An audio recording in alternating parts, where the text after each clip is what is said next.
Chapter 10. When Luke went down to supper, he saw that Mother had set his 2 loaves of bread out on the china plate she used for holidays and special occasions.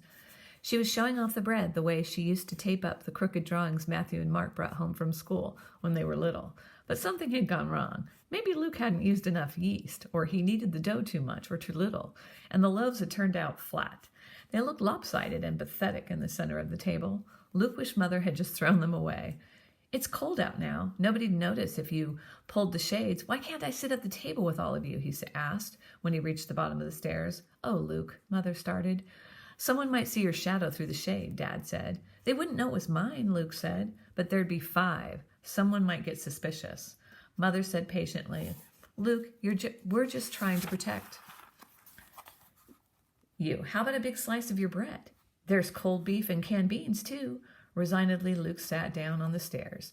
Matthew asked about the auction Dad had gone to. "I drove all that way for nothing," Dad said disgustingly. I waited 4 hours for the tractors to come up, and then I couldn't even afford the first bid."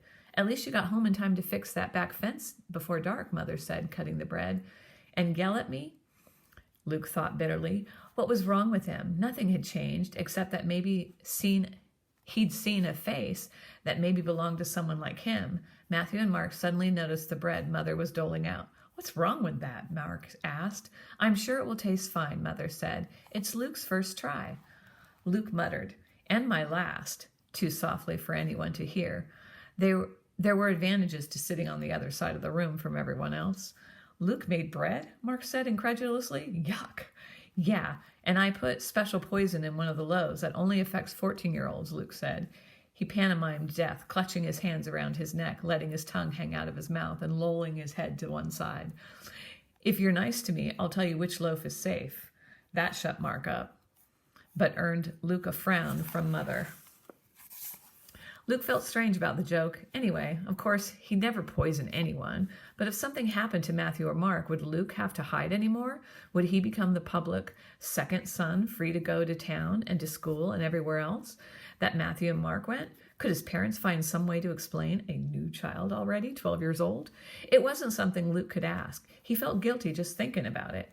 Mark was making a big ceremony out of bringing the bread to his mouth. "I'm not scared of you," he taunted, and took a big bite. He swallowed with great difficulty and pretended to gag. "Water, water, quick!" He gulped down half of his glass and glared at Luke. "Tastes like poison, all right." Luke bit into his bread. It was dry and crumbly and tasteless, not like Mother's at all. But everybody knew it. Even Dad and Mother had pained expressions on their faces as they chewed. Dad finally pushed his slice away. "That's okay, Luke," he said. "I'm not sure I'd want any son of mine getting too good at baking anyhow. That's what a man gets married for." Matthew and Mark guffed. "Getting married soon, Luke," Mark teased. "Sure," Luke said, struggling to sound as devil-may-care as Mark. "But don't think I'd invite you to the wedding." He felt a cold, hard lump in his stomach. That wasn't the bread. Of course he'd never get married or do anything. He'd never leave the house. Mark switched to teasing Matthew, who evidently did have a girlfriend. Luke watched the rest of his family laughing. "May I be excused?" Luke asked. Everyone turned to him in surprise. Usually he was the last one to make that request. Mother often begged Matthew and Mark, "Can't you wait and talk to Luke a little bit longer?" "Done already?" Mother asked. "I'm not very hungry," Luke said. Mother gave him a worried look but nodded anyway. Luke went to his room and climbed onto the stool by the back fence. In the dark, it was easier than ever to see into the house of the new neighborhood. Their windows were lit up against the night. Some families were eating like his. He could see one set of 4 people around a dining room table and one set of 3. Some families had their curtains and shades drawn, but sometimes the material was thin and he could see shadows of the people inside.